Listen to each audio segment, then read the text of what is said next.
the kitchen where we all eat potato and pumpkin, sometimes some meat. Tea's so watery, no sugar at all. Pepper is doughy, stick to my rib, stick to my rib. Jessie Lloyd had this idea to gather around the country the old mission songs that were written and sung, played and sung on the missions.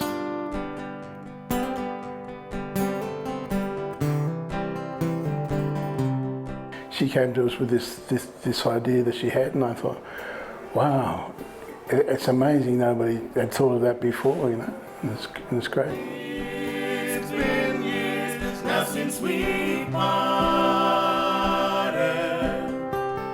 and the time is drawing nearer. This is our first project through the foundation, Archie Roach Foundation, working with Jessie, and it's I tell you what, it's a hoot. It's a ripper project, because I suppose not many people know about the missions and the settlements where a lot of Indigenous people were sent. You know, the missions eventually became home and much-loved places for people, you know, and it wasn't just your close kin, your first cousins or aunties and uncles, but it was everybody. And that's what the songs, it just conjures up this image of those times.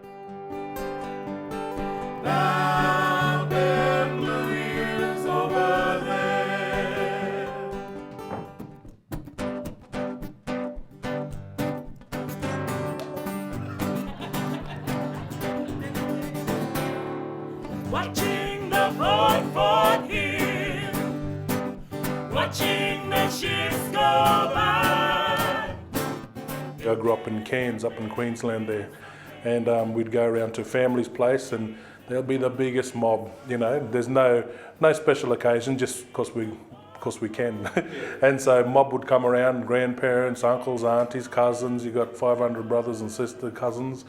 And yeah, someone will automatically grab a guitar, an uncle, start strumming away, then everyone starts singing, and ukulele comes out, a piano accordion. Some of the songs have that shape to them, again, that colour that I remember from the old records that my family used to play, the old Harry Williams songs, the old Dougie Young vinyls that my father used to play constantly growing up. And the other songs are the ones that I remember from when we would go back to the mission. I'm Yorta Yorta, I'm from Cumragunja Mission Station. And we'd always go back to the mission for funerals, for family gatherings, for the Cumragunja walk-on, for all sorts of significant moments throughout my childhood. The mission was a place we went back to. Even though I'd never lived there, it was where we kept coming home to, coming back to country.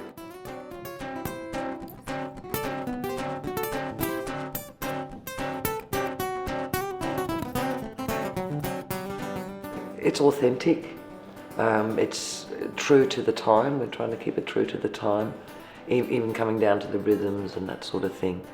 It's authentic, and that's the beauty of it too. We're trying to keep it as, stark like that. Watching the boat for him, watching that ship go by. Music's a very natural way for it to just seep in, and it does. It reaches your heart that much quicker. Really does. I think that's what music does. It sort of, gets the feet tapping, opens the heart. I met a lad the other day. His name I do not know. When he asked me where he came from, he answered soft and low.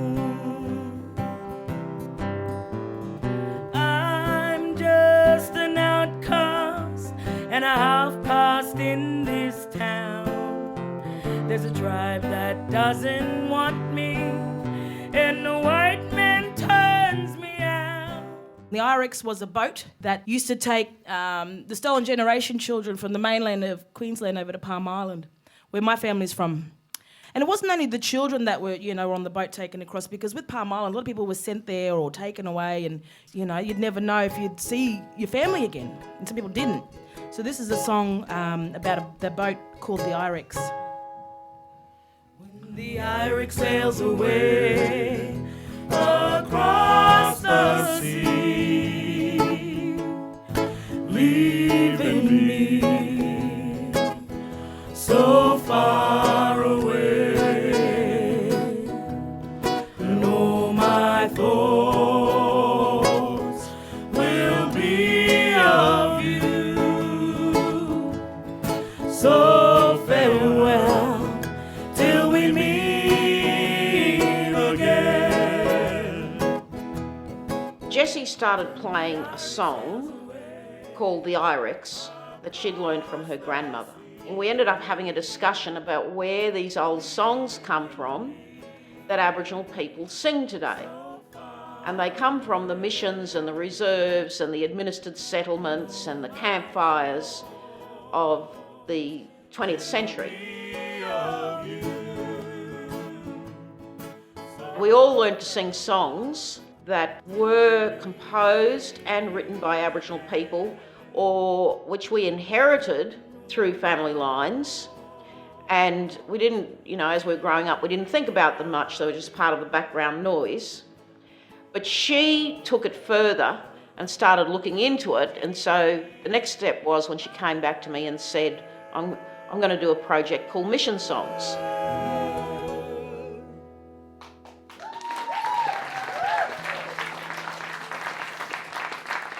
That song is from my grandmother, Almagaya. My family come from Palm Island, and my grandmother sings a lot of the old songs from when she used to live in the dormitories, probably back in the 30s and the 40s, and my aunties and uncles and everybody sort of still sing it.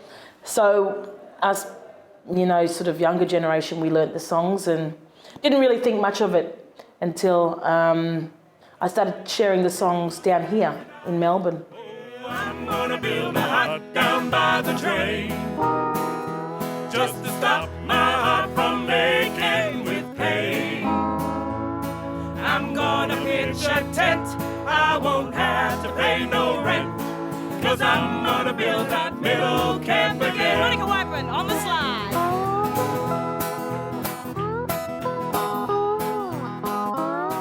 I think there's been a lot of sort of work and research done in the traditional kind of context, and not so much priority done in the mission days where everyone was relocated.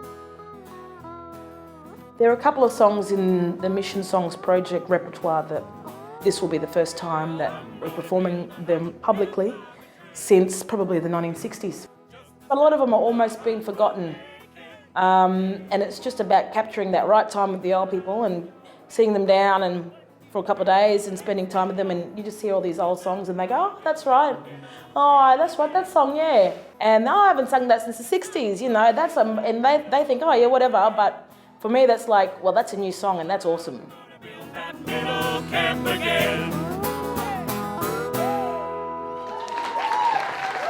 What Jessie's tapped here is, I think, lived traditions of the Aboriginal world.